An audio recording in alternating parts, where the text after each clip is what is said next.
तो सारे समाज के लोग हैं, ब्राह्मणों को भी जोड़िए, क्षत्रियों को भी जोड़िए, इनको भी जोड़िए जाए। लेकिन मेरा एक ही निवेदन है, जो बाकी की तरह आप लोग उतराने हो टिकट मांगे के लिए, समझ गए ना?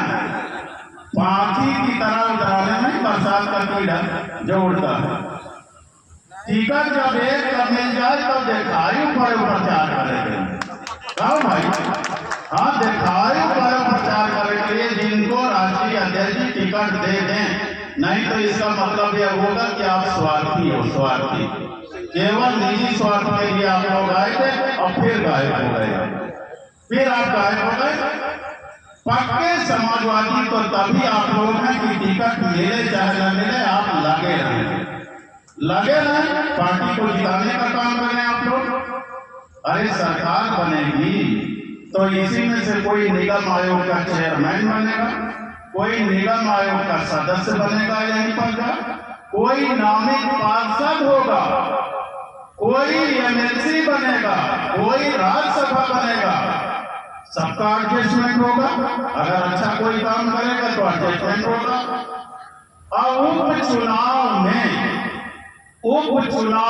नेतृत्व के पास रिपोर्ट बहुत जाती है, कि कौन काम किया, कौन नहीं काम किया, कौन कड़ाहे में दूध डालने की जगह पानी डाल दिया, ये सारी रिपोर्ट जाती है।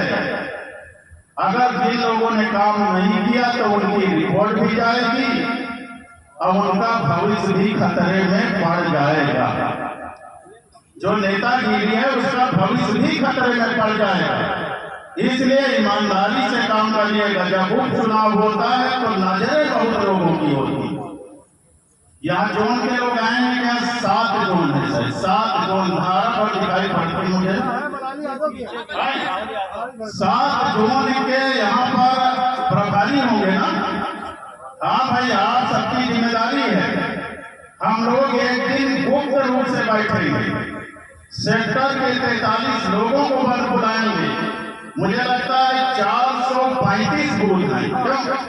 435 बूथ, 43 सेक्टर है। यहाँ पर हम लोगों को जिम्मेदारी निभाना है।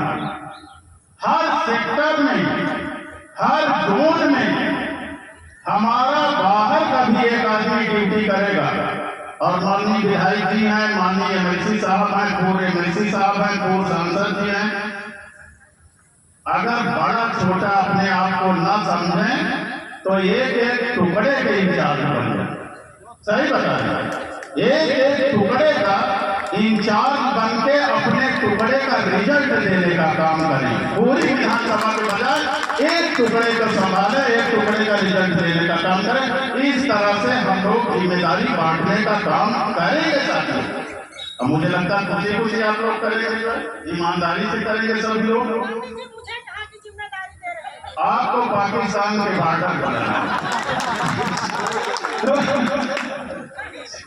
तो जहां दे देंगे तो सबको जिम्मेदारी का निर्माण करना। पद्मा जी जहां चाहेंगे वहां अपनी जिम्मेदारी देंगे, जहां चाहेंगे वहां जिम्मेदारी दे देंगे। रिजल्ट दिखाना है आपको, रिजल्ट दिखाना है आपको।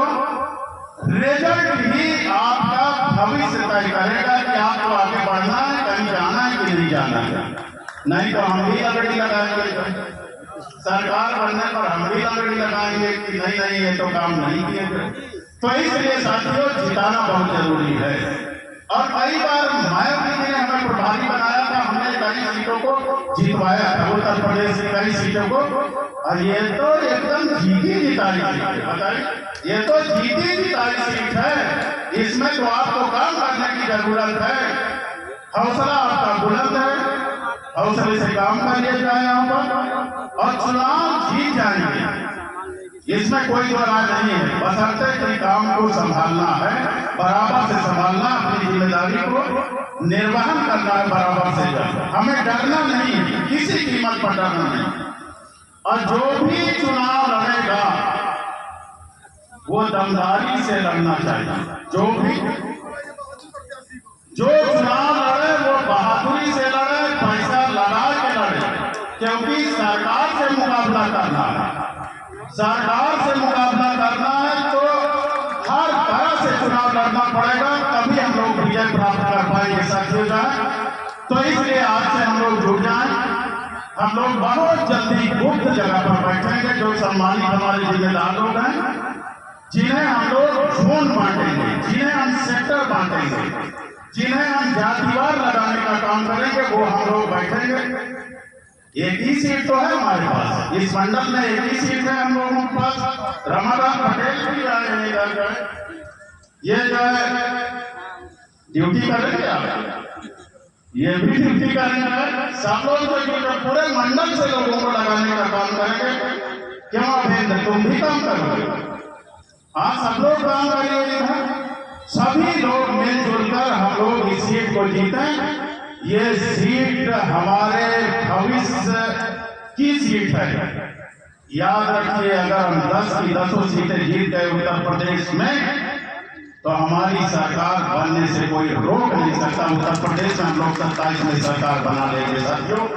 और नहीं तो अगर अभी हम भाजपा से ज्यादा सीटें जीते अगर हार गए, तो हमारे लोगों का मनोबल डाउन होगा। भारतीय जनता पार्टी हम सबकी दुश्मन है साथियों। हमें तो बहुत कहा गया कि आप केंद्र में मंत्री कैबिनेट के बनेंगे कि स्टेट में बनेंगे। अरे हमने कहा तुम जो है रखे रहो, हमें जरूरत नहीं है, हम न जाने होने वाले हैं। और हम अखिलेश यादव जी को वचन दिए हैं कि जब तक जिंदगी रहेगी रणजीत सरोज की, तब तक समाजवादी पार्टी में रहेंगे।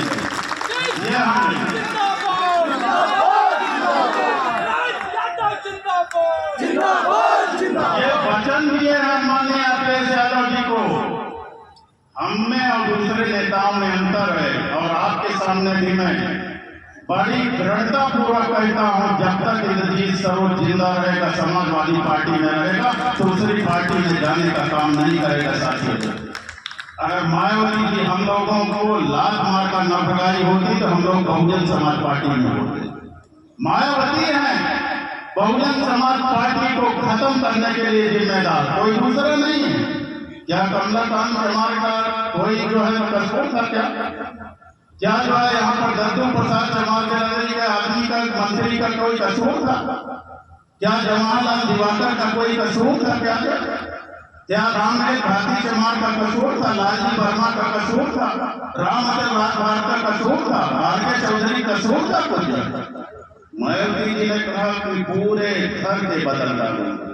जैसे पहले प्रचार आता था लक्ष्मण सिंह का बल कि पूरे घर के बदल डालूं, हम पूरे घर के बदल डाला। उन्होंने जहां 30% वोट पाकर 2007 में गवर्नमेंट बनी थी, और आपकी लोकसभा के चुनाव में बसपा 9% पर आ गई, 9% पर आ गई बसपा। याद रखिए, मायावती जी के ऊपर भारतीय जनता पार्टी का बहुत दबाव है। उन्होंने पहले तय किया था कि कोई भी उपचुनाव होगा, मैं चुनाव नहीं लड़ूंगा। और उन्होंने देखा कि मैनपुरी में, घोसी में जब उपचुनाव हुए तो दलित बिरादरी के लोग भी समाजवादी पार्टी को वोट दे दिए और भाजपा चुनाव हार गई। और आपकी बात भारतीय जनता पार्टी को बहुत दबाव है कि मायावती जी आप हर जगह कैंडिडेट खड़ा करिए, आप वोट काटिए, समाजवादी पार्टी को नुकसान पहुंचाइए। इसीलिए उन्होंने घोषणा कर दिया कि 10 की 10 सीटों में मैं चुनाव लड़ाऊंगी। हमें लोगों को बताना है कि भारतीय जनता पार्टी पीडीएस विरोधी है, आरक्षण विरोधी है, संविधान विरोधी है। ये जन जन तक हम लोग बात पहुंचा पाएंगे तो चुनाव हमारे पक्ष में होगा। इसलिए सबकी जिम्मेदारी है अभी से। माननीय धर्मराज जी, मुझे लगता है कि अगर चुनाव जल्दी कराना होता तो घोषणा हो गई होती, मुझे तो लगता नहीं है, क्योंकि जम्मू कश्मीर और हरियाणा की घोषणा कर दिए, अब मुझे लगता है अक्टूबर में ही चुनाव होगा, लेकिन उससे पहले पर्याप्त समय हमारे पास है। हम लोग हर कोने में मीटिंग कर डाले। आज मुस्तफा सिद्दीकी जी ने बहुत बड़ी मीटिंग यहाँ किया, चर्चा किया। ये जो पापी जैसे उतराने ये ना, इससे बड़ी मीटिंग कर रहे हैं। हाँ, अरे कुछ रुपया पैसा खर्चे कर रहे हैं, ताकत लगाने पर रुपया पैसा खर्चा होता है, वो मीटिंग कराने का, वो मीटिंग कराने हम आने के लिए तैयार हैं, तभी तो टिकट मांगने का हकदार है। वो बड़ी बड़ी मीटिंग कराने से दूसरे कोने में ले चले, कोई सरसों में ले चले, कोई हनुमानगढ़ में ले चले, कोई झूसी ले चले,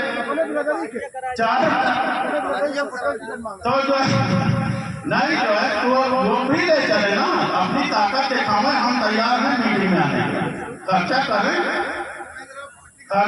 ना भाई, हम तो कह रहे हैं खर्चा करें।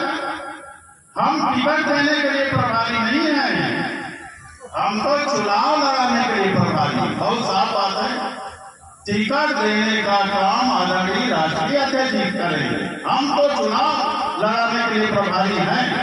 समाजवादी पार्टी जीते, 27 में सरकार बने, बहुत अधिक हो गया।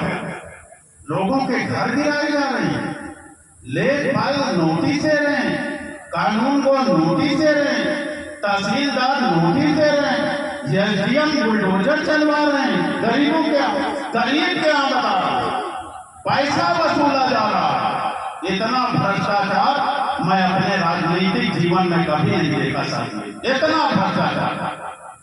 थाना दलाली के अड्डे हो गए, पुलिस रास्ते में मोटरसाइकिल वाले को रोककर रुपया वसूलती है दिन भर। इतना भ्रष्टाचार है भारतीय जनता पार्टी की सरकार में साथियों।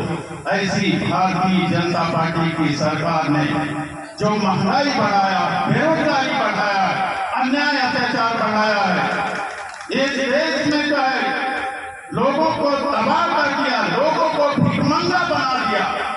कटोरा लेके भीख मांगने के लिए लोग सड़कों पर घूम रहे हैं, दवाई के लिए पैसा नहीं, पढ़ाई के लिए पैसा नहीं है, बेटिया बेटे को शादी के लिए पैसा नहीं गरीबों के पास।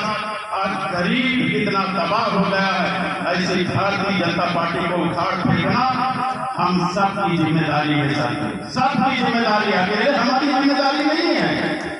और हम भारतीय जनता पार्टी से ना इत्तेफाक रखते हैं, उसकी नीतियों से ना इत्तेफाक रखते हैं, इसीलिए भारतीय जनता पार्टी में नहीं गए, समाजवादी पार्टी में मुस्तैदी से खड़े हैं साथियों, और मुस्तैदी से खड़े रहे।